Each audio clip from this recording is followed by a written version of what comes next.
All righty, let's get this show started. This is Corey Miceli alongside the sexy Viking Matthias Bergstrom Anderson.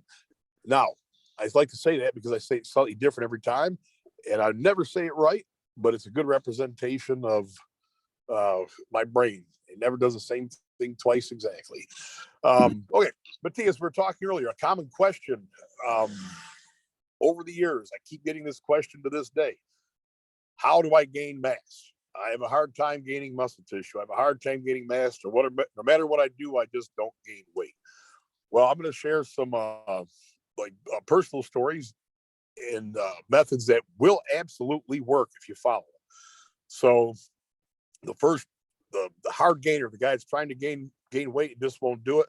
Well, the simplest answer is you're not eating enough food. So a procedure or a methodology I've used for myself and with clients over the years for the guys that are very serious about gaining weight or have had a hard time gaining weight is you use a scale as an indicator as to your food intake. It sounds so simple, and it is, but I promise you, if you follow it, it will work. 3 times per day weigh-in. So we start with an evening weigh-in before bed. That's important. So the key is you're creating a trajectory upward towards the weight you want to achieve. Let's use the example of a gentleman that's approximately 200 pounds and he wants to get up to 220 pounds. So on day one, we're going to record that body weight at the end of the day. Boom. It doesn't matter what the weight is. Let's just say it's 201 pounds. So we know before bed on the next day, we want to see that scale move up. So if that scale has not moved up, or if it's not in the general trend of moving up, you're going to keep eating food literally right before bed until the scale indicates a weight gain. The other 2 times a day to monitor the body weight would be first thing in the morning, after a pee, etc. So your true starting weight each morning, and then a midday weigh-in, which I found was very, very important too. At times when my metabolism was like at its highest, I was like at like peak strength and size levels, I would find that sometimes I thought I was eating enough food in that first part of the day. I'd check my midday weigh-in, and the weight would actually be down. Just so using that as a gauge, your evening weigh-in, your first of the day weigh-in, which is an indication of your true body weight, and that midday weigh-in to kind of set the tempo of what you have to do to complete the day with a favorable outcome. Now, in a perfect world, you can just keep gaining weight continuously following that approach. But what you're going to find is there's some days, no matter what, your body weight won't follow suit. So again, in a perfect world, every single day you hit that mark where you need it to be. But the more important aspect is having a trend set. So, weekly, monthly, average trajectory going upward is key. So, a lot of people like to prescribe calories to people based on some kind of theory or principle, and I found that may not help. But the scale does not lie. You are either gaining weight or losing weight. Yes, there could be fluctuations with water retention, et cetera, that sort of thing. But if you follow that pattern over like a reasonable course of time, and you are disciplined to increase your food intake to a point that keeps that trajectory going the right direction, it will work. Well, kind of talked about this earlier too. Here's like a couple points. If anyone that wants to follow that strategy for gaining weight, here's a couple things to keep in mind. What foods can your body digest with the least amount of energy drain possible? For example, I found that certain types of carbohydrates I could eat a lot of, and it would not have any kind of negative impact on my energy. For example, I can eat a tremendous amount of oatmeal, tortillas, certain cereals, like Raisin Bran and oatmeal for some reason I can eat a tremendous amount of, and it would not seem to have like a negative impact on my energy levels. Whereas like certain pastas and the biggest enemy for my energy was like potatoes. If I would eat a lot of hash browns or mashed potatoes or even baked potatoes, I would immediately feel kind of sluggish and sleepy and not very good at all. You have any thoughts or commentary on that strategy, Matthias? Well, I mean, some people just can't tolerate certain foods. Like, I can't tolerate a lot of oatmeal like you can. I mean, I get bloated, I get sluggish, all that stuff. Cereal as well, sugars, Diet soda all day, regular soda, no thank you. It just doesn't work for me. And I've actually had chronic pain for a whole year because my colon was inflamed from not being able to tolerate a lot of the foods I was eating, even a lot of vegetables, like broccoli and what is it called, flour. Oh, sure. Yeah, I Well, mean, everybody's like body chemistry is absolutely different. So, if you're for the person that is like on a quest to go extreme and gaining that mass, understanding what types of foods that your body accepts and digests and puts into action the best, very, very important too. Another thing I've noticed is a lot of people tend to like shy away from including enough dietary fat in their plan. And I've found personally for me over the years, and many of the people I've worked with, is they don't be afraid if you're on a mass gaining plan. Do not be afraid to really crank that fat intake up. So a lot of red meat, like your fatty fish, whole eggs, those sorts of foods, they're very high in fat. So for whatever reason, culture has ingrained in a lot of people's thinking to shy away from those foods that are higher in fat. Or my advice is, if you're looking to gain mass, you need this, calories and energy and like such a big surplus of food that don't be afraid to or don't be too caught up in like the proportions of the macronutrients. They're not always going to be the same. And I've seen some research that shows variety in the percentage of your macronutrients can be beneficial also, when looking to gain mass. Yeah, I mean, like actually, it's not necessarily a bad thing that people are having a smaller amount of fat compared to protein and carbohydrates. But the thing is, even though the optimal amount of fats can be reached really quickly, and the point of diminishing returns is through the roof pretty quickly when you eat more fats than you really need for optimal gain. I mean, fat still has a lot of like nutrients in it. I mean, red meat, fatty meat, pork has more vitamins and minerals in it than chicken, for example. And in order to get all these vitamins and minerals, you're gonna have to eat like a lot of pretty filling foods, like for example, like fruits, vegetables. Uh, uh, and we know fruits. I mean, people can add a lot of fruits to their diet and not gain weight at all because somehow it just doesn't work that way. Fruit and vegetables have barely any calories. So if you train hard, you really push the limits, and you have to eat a lot of calories. Yeah, it's gonna be very hard to get a lot of like diverse nutrients inside your body without eating more fat than you really need to. Well, let me give you an example. Back by peak of my college football performance days, um, keep in mind the like requirements of a football player are very high. If they're beyond that, like just like a bodybuilder or power lifter, you're running, you're jumping, you're doing all kinds of like physical exertion beyond just spending time in the weight room. So let me give you an example of one of my meals at that time. One of my buddies was a bodybuilder, so I'd do some extra workouts with him. I just like being in the weight room and like, so I would like kind of go above and beyond what the average college football player did for their strength training at the time. And I remember after one of our workouts, went back to his apartment. I'd stocked up at the grocery store like a family-sized bag of salad because I figured you might as well have some vegetables.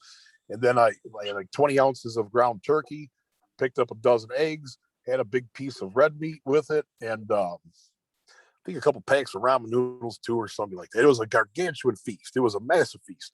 And my friend Mike Kale, uh, Mike, if you're out there, shout out. We had some great times together. I noticed him like discarding his egg yolks, throwing them in a bowl, and he's just like being a little more picky in what he was eating.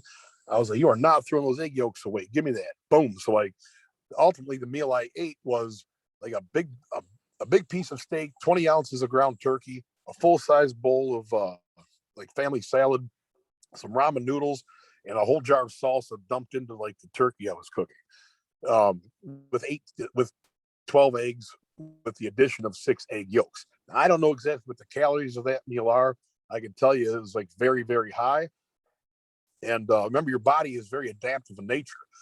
It wasn't like all of a sudden I just decided to eat a meal like that. I was like, squatting like close to, I think 900 pounds at the time, bench pressing 500 for reps. Like my body weight was maintaining a body weight like 300 plus pounds, and like doing like very high intense sprint workouts and conditioning workouts, things of that nature. So my body had adapted to like that very high intake of food as well. So it's not like I all of a sudden could just start eating that much. That was like over the course of time, literally training myself to like that kind of volume of food. That was like a kind of like over the top meal, but I'm just painting the picture. If you're 100% serious about getting as big as you can, then the way you attack the table is like just as important as the way you attack your workouts. Yeah, for sure. I mean, at a certain point, you're just gonna need so much food it becomes like a job. Like you all your gains become like a 24/7 job. Oh yeah, absolutely.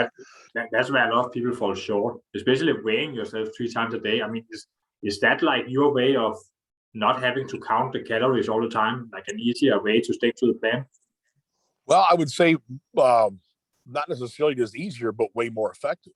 If I've eaten theoretically enough calories, but the scale's not going in the right direction, well, then it wasn't enough calories. I mean, that probably depends. Like, what type of foods did you get? Can you tolerate them, or do they bloat you? How many meals did you get?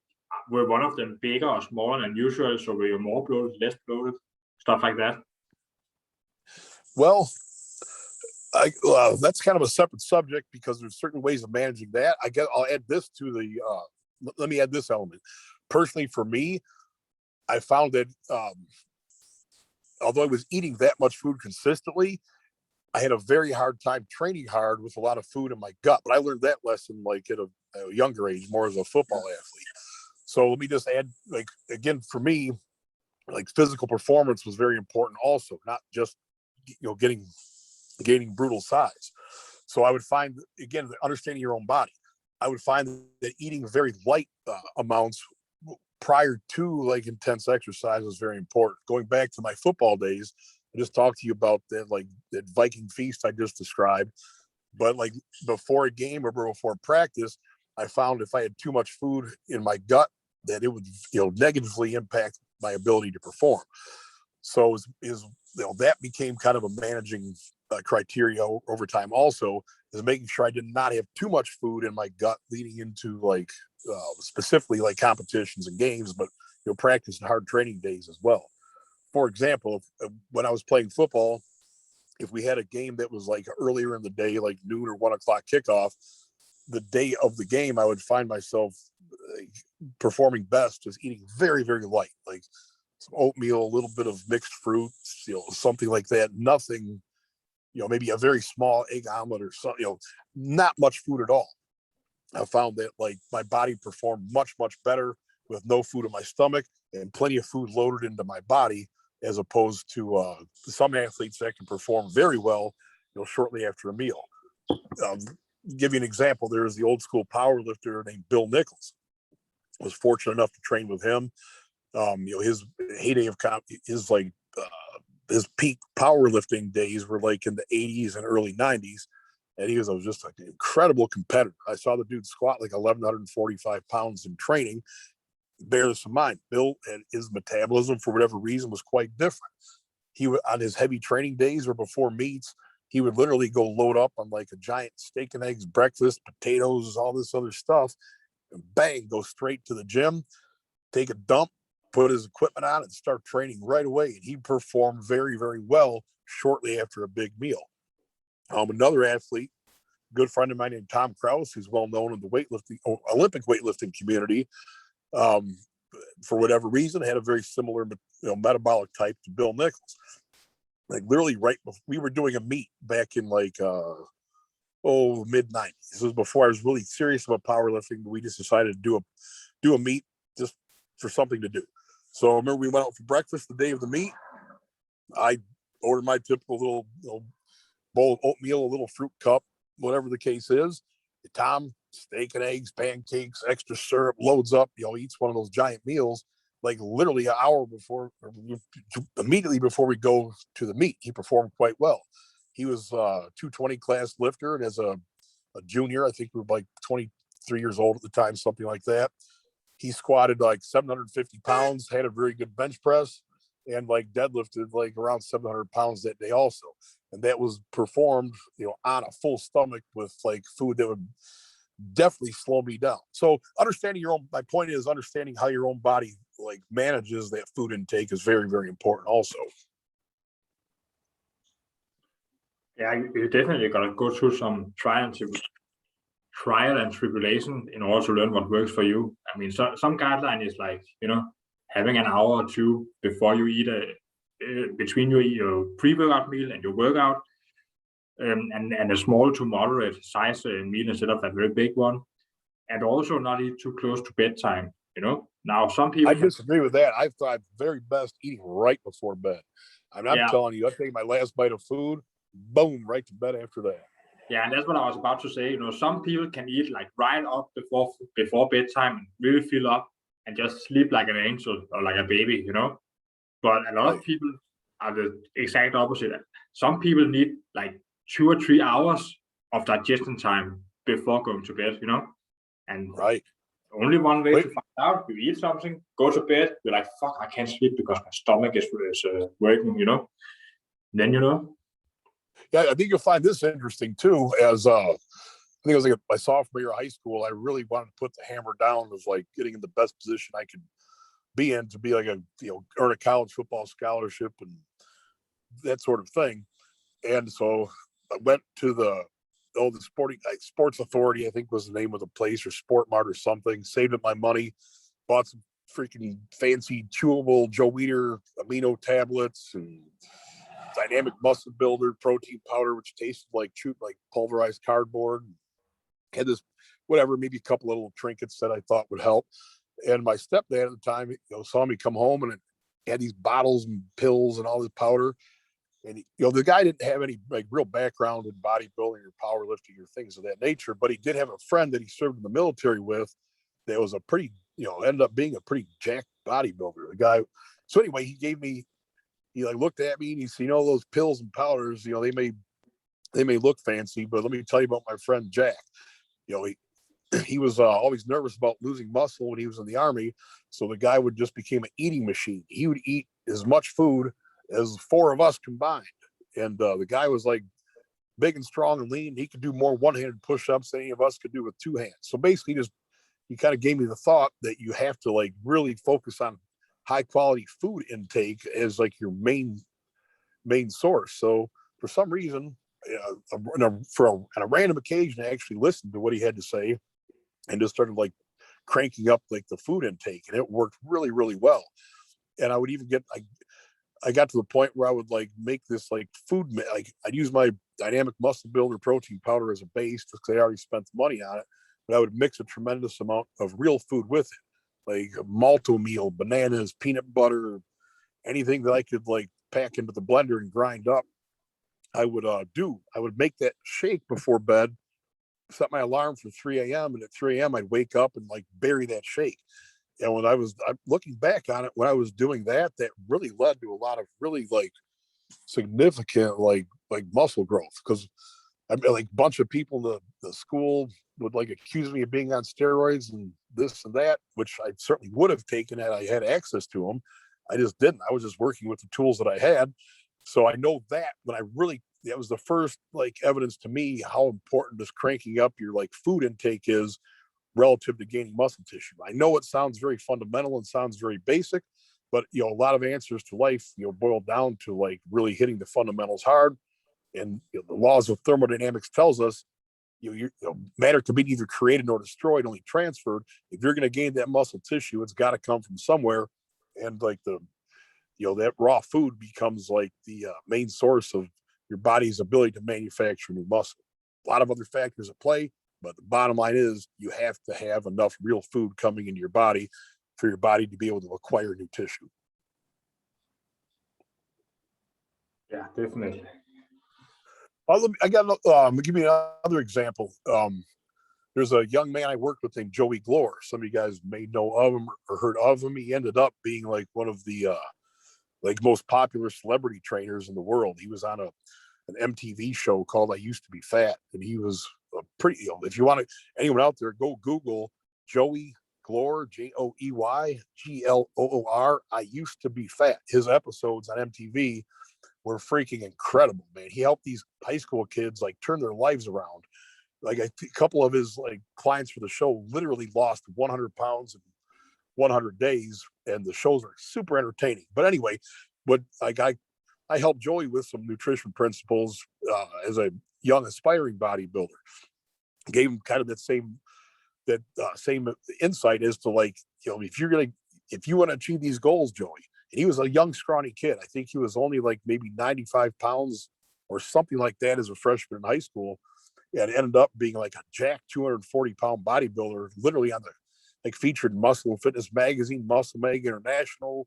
Like Google him, Joey Glor. You'll see, man. He was a kid that really, really like committed to like powerful nutrition. He was known in his like hometown for carrying a fanny pack with like chicken breasts and like bags of carbohydrates in them, because he just like took that message to heart, and he radically transformed his body through that application of very diligent, disciplined nutrition intake. Anyway, shout out Joey Glor. Hope you're listening, man. You did an amazing job. That actually reminds me of the Polish Hammer. Who's that? The Polish Hammer. What is it called? Like Ivan Patutsky or something like that. Let me look it up. Yeah. Of course not. Pujanowski. No, not Pujanowski. This is an old timer. Oh, never heard of him. Ivan Putski, Google says. Oh, the Polish power, Ivan Putski. Yeah, Ivan Putski. Well, he was like a massive bench presser or something, right? I don't know if it's the pro wrestler guy I'm thinking of. He was pretty damn jacked. I remember that. Pro wrestler and bodybuilder. Yeah. Yeah, the Polish power. Hammer, Polish power. I do remember.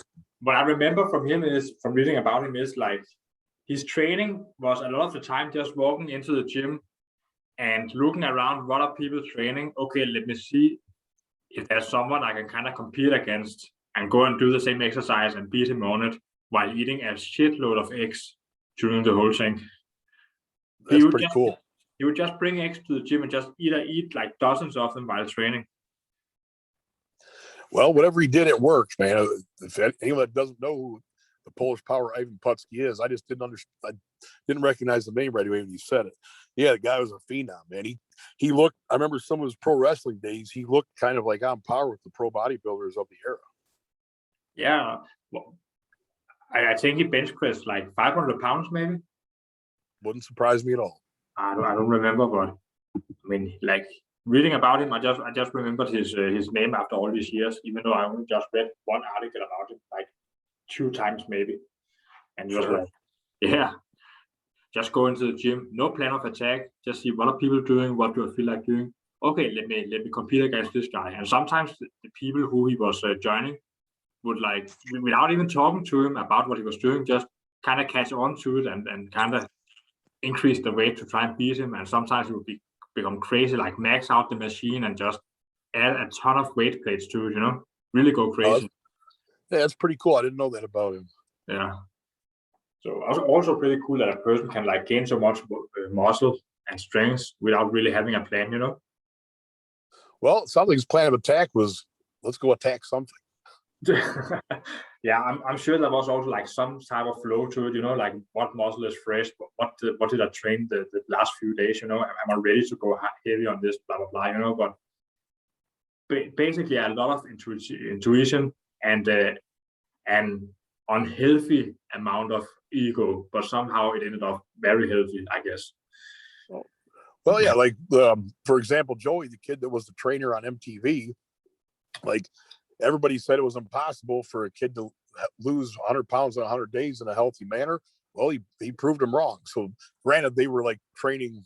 It was like they were in an environment that allowed someone to train that much and manage the food to that level.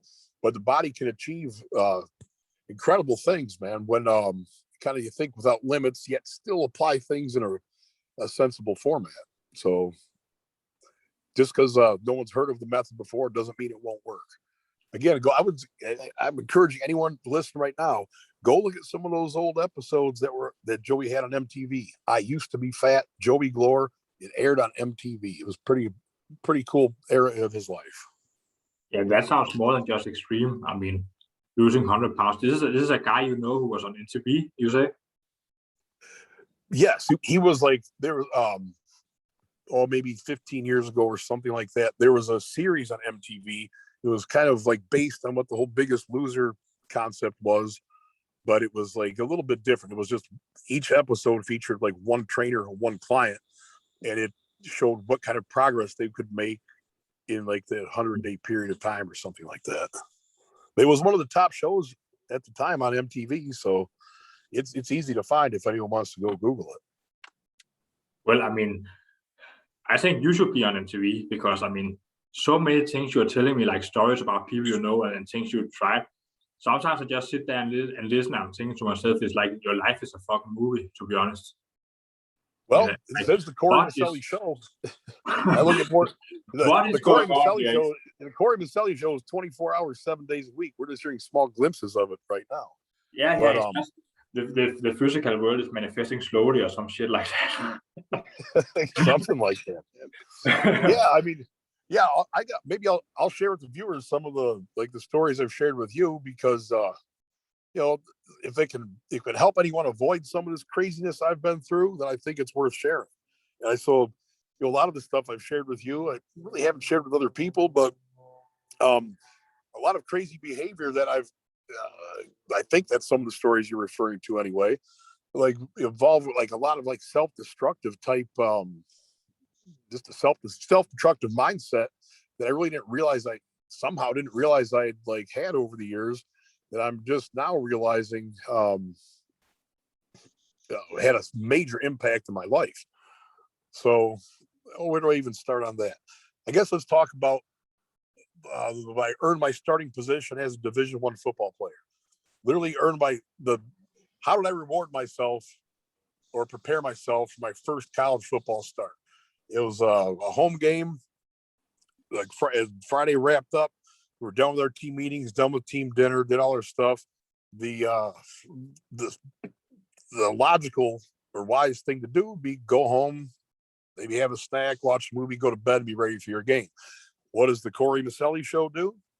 Marches down to the liquor store, gets a 12-pack of beer, a bottle of some kind of booze. Who knows what I had at the time? Probably Jägermeister or something. Hits my buddy up, gets a couple joints, sits on the porch.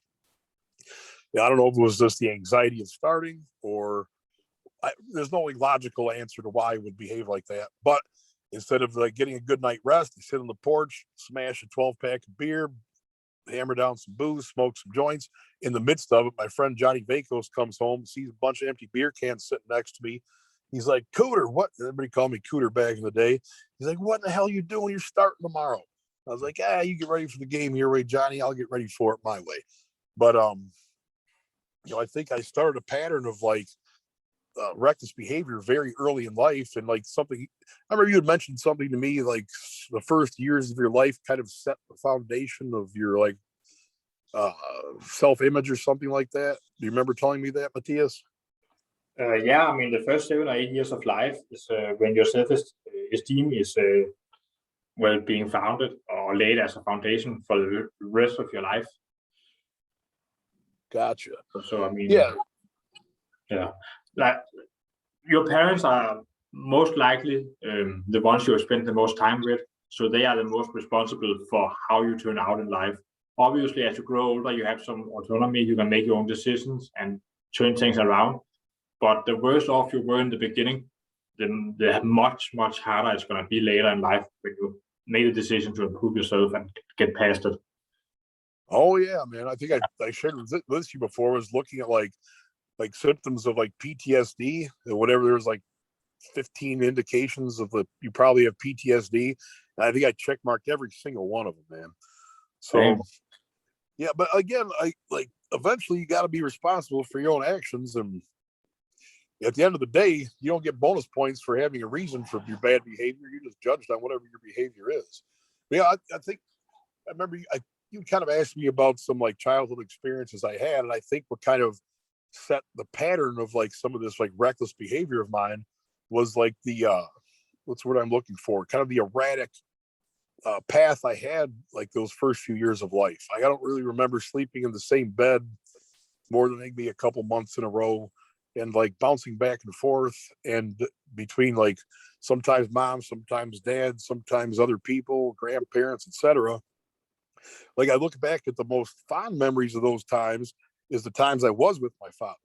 But even that I think led like the what's what I'm looking for? Kind of the that experience of spending time with him. I'm not trying to throw my father under the bus. It just is what it is at this point. You know, like just was kind of like his sidekick. And I've learned at a young age that being in a bar and like choking down beer and being kind of wild was like something that I got like a short-term reward for. I remember literally being like 4 and 5 years old, sitting at the tavern in the middle of the day, slugging down like little, like, they called them snorts of beer. I don't know. They were like maybe 4 or 5 ounce glasses of beer. I'd pound down 2 or 3 of those at lunch. And of course, it would get the attention of all the other guys at the bar, look at that, whatever. So I kind of like associated like partying and getting drunk or fucked up as something that I was rewarded for. So it's kind of I don't know. A lot of us are psychological wrecks, so I'm just trying to smooth things out over a long run of like very volatile, reckless behavior. But I would have to say that being exposed to like, drugs, alcohol, violence, kind of like sexual abuse and some weird shit as a young child certainly have an effect later in life if it's not really dealt with. So if anyone's listening out there had kind of a rough start in life, it's okay, man. Like sometimes just acknowledging it and embracing it and understanding that some of the lessons you learn as a child, are not good lessons, but they can still be lessons to benefit you going forward in life. If you can recognize that, what you've gone through that's not really your fault. And a lot of like behaviors that let me add this. I remember seeing something recently that there are no such thing as gateway drugs. Trauma is often the gateway to drugs.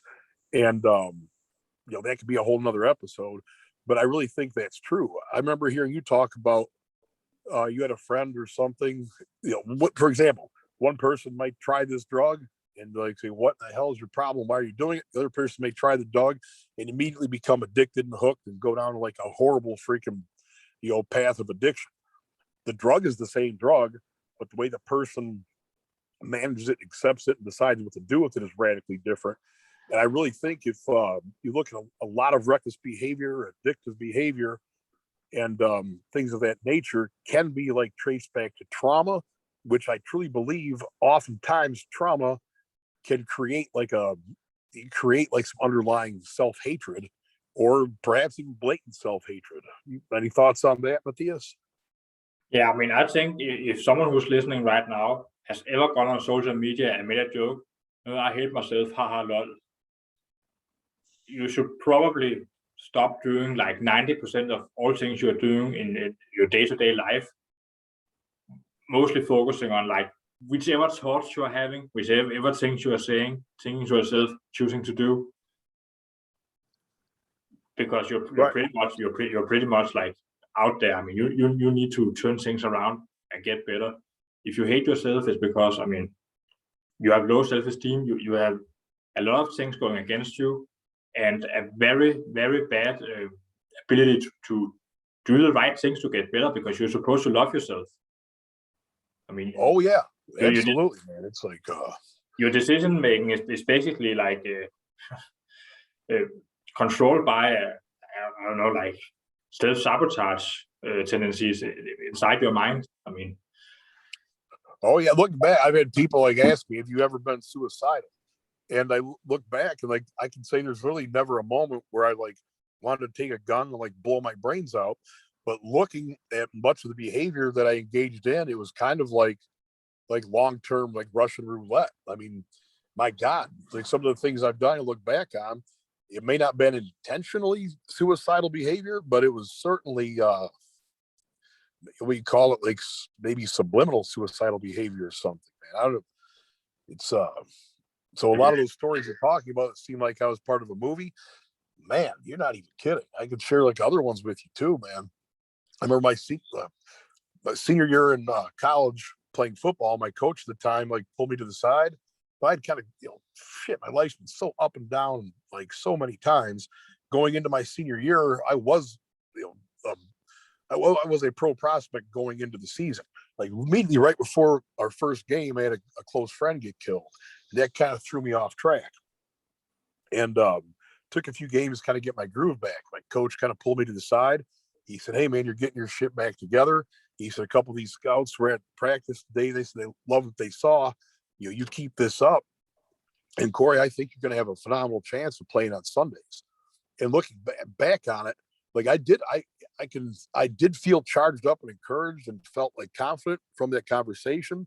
But looking back at it, as my confidence and like excitement built, I noticed my behavior started getting even like more and more reckless. Like I would skip my warm ups to practice and go out, and my first movement of the day would be like a full speed hit against somebody, and just like and looking back on it, like the partying kind of ramped up, and I just became a little more reckless.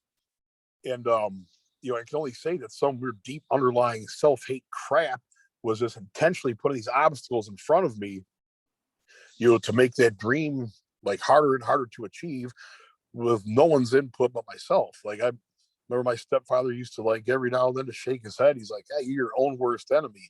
And my God, were his words so true. So I think again, I find it no coincidence that as that type of behavior ramped up, I ended up getting that devastating knee injury, which then was a whole other freaking like, pivotal point in my life. But I'm kind of being long-winded a bit. Let me give you this example. I remember one of my roommates a couple months after that injury decided to hang out with me for a day. And at that time in my life, hanging out with me for a day meant you were in for a ride, man. So we just, the details aren't important what we did, but after it could have been a day and a half at this point. I don't remember, but I remember Danny looked at me. He's like, "My God, how can you do this? I don't even feel like myself right now. What's going on? I don't feel like I can do anything." I go, "Well, that's the whole point, man. There's something like that." But looking back on it, how sad is that, man? I like literally like putting myself into a a state where I just literally felt like I wasn't even remotely in touch with the real person of who I was my like daily goal at the time. So fortunately for this young man's sake, he recognized this type of behavior is not going to lead to a positive outcome. And he was just in disbelief that I would intentionally, willfully put myself into this type of like state of reality. So anyway, self-sabotage is a real thing. And somehow it just really didn't dawn on me until recently that was like, a big affliction of mine, was just sabotaging my own best interest over and over and over. So anyway, if you got any like thoughts or feedback on that, I'm definitely interested. And again, I'm sharing this information just in an effort to hopefully help anyone else out there that kind of might be going through the same sort of thing when it comes to their self-acceptance or self-esteem, or if you can like take a step back and see some things happening to you, certain situations happening to you over and over again, there's a good chance it is your own like actions that are causing those downfalls. Thoughts or comments, Matthias? Yeah, I mean, you are your own common denominator. Like anyone, you, me, anyone listening. So if bad shit keeps happening, it's the common denominator's fault, And the person happens to is that. Sure, a lot of random things happen in life, but I mean, you can affect it. You can have an effect on the patterns. Luck, like luck is work when opportunity meets preparation. If you're not prepared, then it doesn't fucking matter if you're lucky. It's not gonna be to your advantage. So you trained hard, you played a lot of football, you had the drive, you really wanted to get far. When you had the opportunity, you weren't prepared because you weren't ready. Yeah, or whatever. You have been through some shit, and deep down, you might have felt like you weren't shit. You didn't deserve anything. Yeah, I can completely admit that now. Like, yeah, like 100%.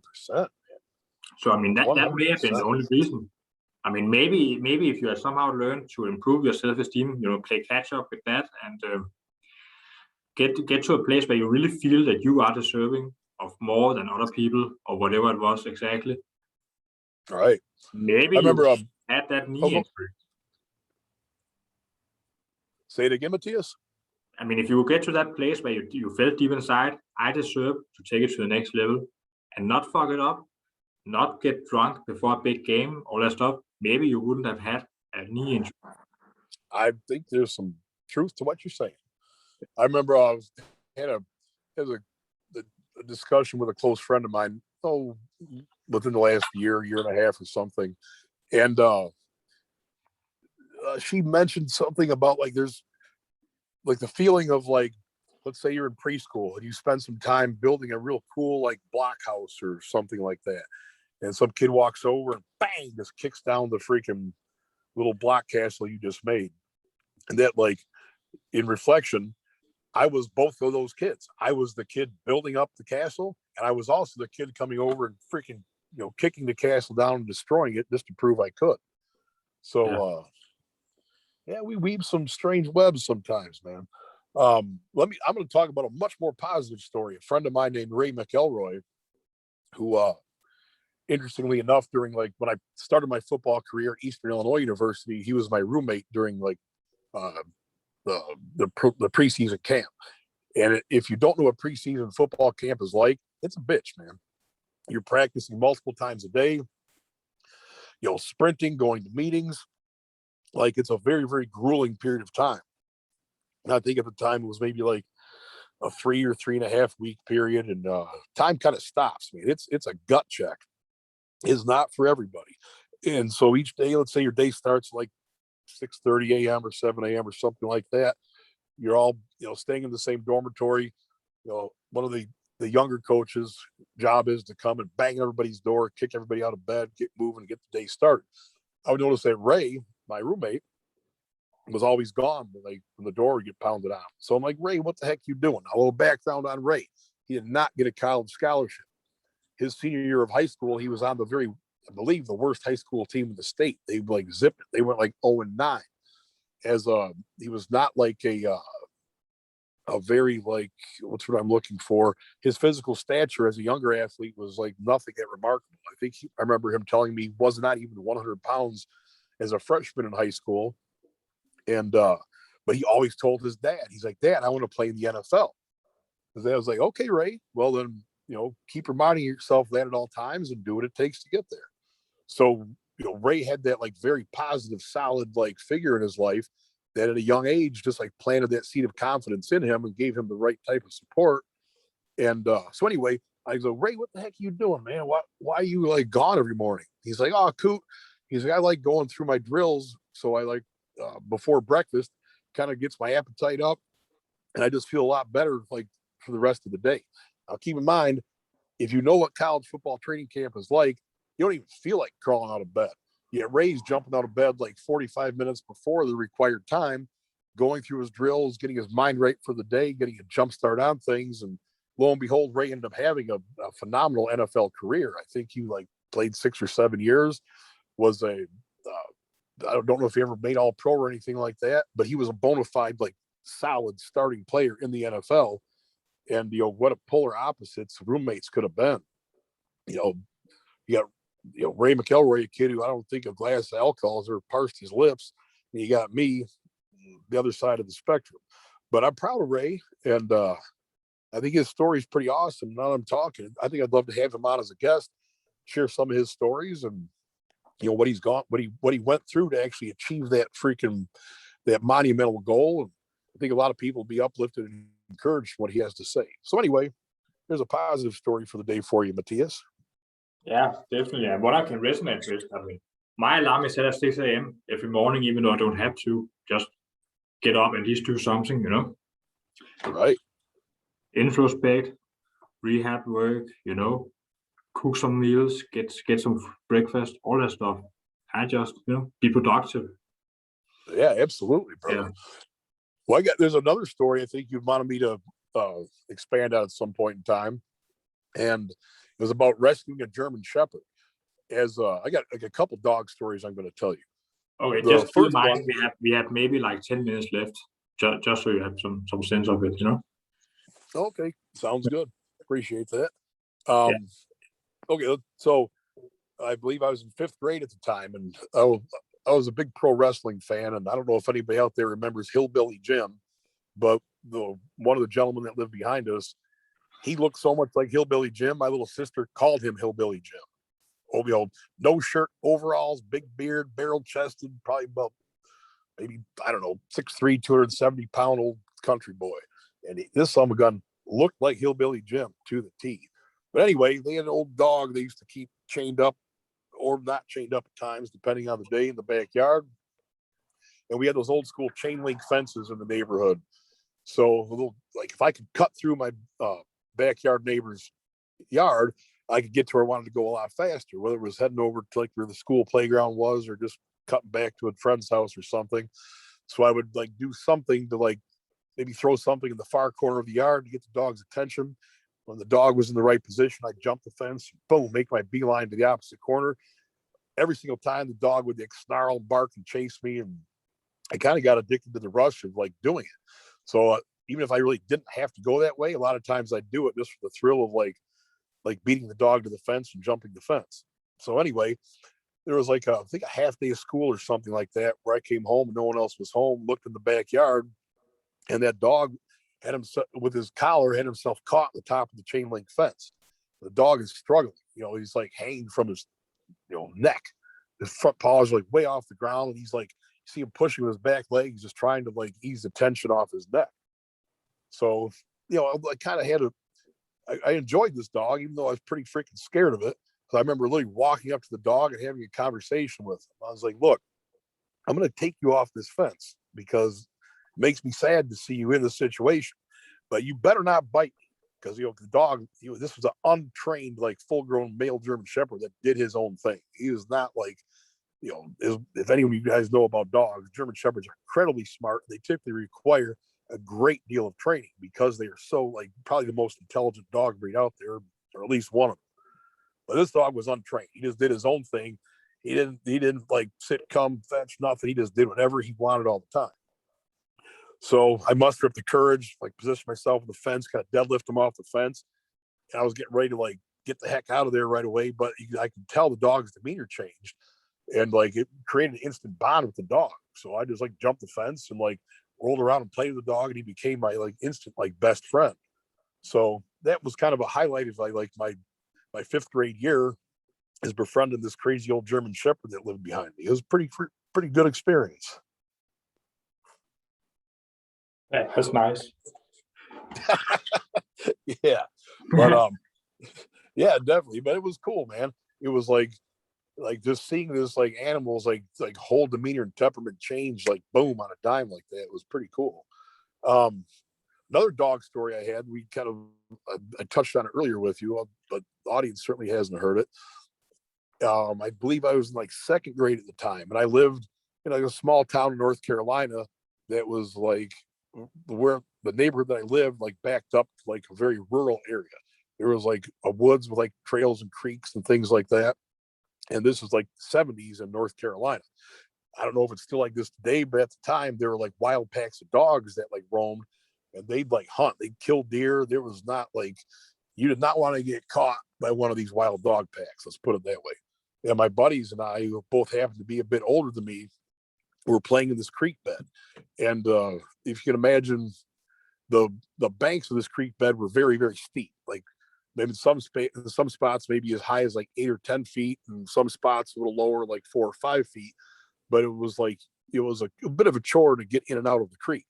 Long story short, we hear this like splashing sound. We look maybe 80 or 100 yards away from us. Boom, boom. We see these like this wild dog pack drop down to the creek. They pause for just a moment. We made eye contact. Boom, they like launch towards us. So obviously, you are not going to fight this wild dog pack. You're a little kid. You're going to get the heck out of there. So we book into high speed down the creek. Right where we were, the banks were really high. There's no way of like getting out of the creek at this juncture. We had to, run another, I don't know, 50 or 60 yards to get to the point where the banks were only like 4 or 5 feet high. My buddies are a bit older than me. Boom, boom. They both make the jump, fairly easy. I jump, reach for this branch to like pull myself up, miss it. bang, fall back flat on my back. I go to the corner of my eye. I like see these dogs closing in. Man, I tell you, I don't remember it. Maybe I have, but it was one of the most powerful adrenaline releases in my body you could ever imagine. And somehow, man, just I remember like feeling and hearing the dogs like navigate the creek bed. I do not know how my little body ran that fast, but I booked out of that forest like you would never believe. So I don't really think there's any real like point to the story other than it's like a very, very like vivid memory. As I'm telling it, I could like really see the scenario taking place. Yeah, I mean, I actually used to have a best friend who was like attacked by a dog when he was like 6 years old, and I mean, at 20 something years old, he was still afraid of dogs. I mean, really, he did not want to pet them. He did not nothing. He didn't want to hear them roar. It would get Oh, under his skin. Make him yeah, skin a little bit. right. I mean, overall, my experience with dogs is like good. I'm not like afraid of dogs or anything, but that was a freaking terrifying experience. Yeah, I mean, maybe you would have if you were like being mauled to half to death. I Having to would think go to the hospital. probably right. Yeah, I mean, he still had scars from it, on his arm. Right. So I mean, that was very bad. It's definitely not fun, and you just know when you're in a situation that this is gonna get ugly. Right. Well, I got another dog story for you. At that time, I used to, the earlier childhood when I was spending, some consistent time with my father. He had a dog that was a Chesapeake Bay Retriever, and a lot of people aren't too familiar with that breed of dog, but they're pretty interesting breed. They were like originally bred to retrieve heavy objects out of the Chesapeake Bay, which would include like decoys, nets, buoys, things of that nature. And they were very, very hardy, like robust, strong, powerful dog. And another aspect of what what they were bred for, was to actually guard the ships at night. So they're like a guard dog, work dog, but they're also like very like family oriented because there'd always be a crew on the boats. The dog would like be in tune with who like their pack, so to speak, was. So a lot of the modern day Chesapeakes have had a lot of their aggression kind of like bred out of them, but this particular dog, he was like the most supreme athletic alpha male Chesapeake dog that that you could ever imagine. I remember we were parked at a gas station, and I was sitting in the passenger seat of this pickup truck. The dog was in the middle, and I remember my dad mentioning to the gas station attendant, "Hey, just leave the dog alone." The guy made a comment, "Oh, it's a great looking dog," whatever the heck he said, something of that nature. The dad's like, "Okay, just leave the dog alone; he'll be fine." Well, this guy thought he knew better, and he reached in like to give the dog a pet. But as soon as the guy's hand like got somewhat like near me, bam, that dog like went and like shredded the guy. It was like full attack mode on the guy's hand, blood everywhere. Freaking! I remember my dad like heard the guy scream. He came out, and I was just like, my dad was pissed, man. I was like, did not want to like say a word. And I remember like his younger brothers with at the time too, and one of us said something, and Emery glared at us, was like, "We're gonna have a contest to see who can be quiet the longest." But we knew what that meant. Shut your damn mouth and just sit there. So remember, we had to go to the emergency room. We had to pay for the guy's bills. Somehow the guy like didn't want to like sue him or anything like that. But that was like a memorable dog moment story I have also. Not the most pleasant story, but it's definitely memorable. So yeah, I think we are about to come out on the whole hour now. So Okay. Yeah. Well, we got time. Let me give one more story because I did want to bring this up. okay, Just it's as gonna be very very fast, very fast. oh, very fast. Yeah, Well, yeah. in that case, we probably launch into a different episode. But I appreciate you guys listening. Kind of like I said, this show, there's no topic that's off limits. Sometimes it's just kind of like rambling and sharing old stories. Sometimes it's specific information. But the bottom line is, love yourself, set some goals, achieve them, spread the love, and have a wonderful time. I appreciate everybody taking the time to listen. Remember, Rap Feed Radio streams 24 hours, 7 days a week. Plays one of the best selections of hip hop music you could ask for. Old school hits, new school stuff, independent artists, stuff you've heard before and loved, stuff you never heard that you might love. Anyway, thanks again, and we'll talk to you guys soon.